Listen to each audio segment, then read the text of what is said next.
कर्पूरगौरं करुणावतारं संसारसारं भुजगेन्द्रहारं सदा वसन्तं विद्यारविन्दे भवं भवानी सहितं नमामि। मन्दारमाला कलितालकाये कपालमालाङ्कितसुन्दराय दिगम्बराय च दिगम्बराय नमः शिवाय च नमः शिवाय। कालिङ्गोटाङ्गण चरण डोळ्यान पाहिन रूप तुझे प्रेमे अलिंगिन आनंदी पूजिन भावे ओवाय नमणे नमः।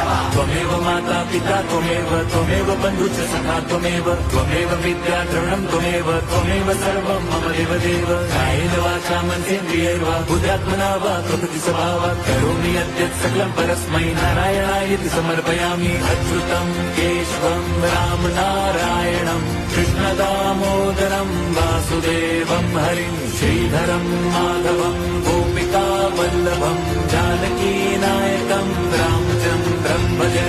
हरे राम हरे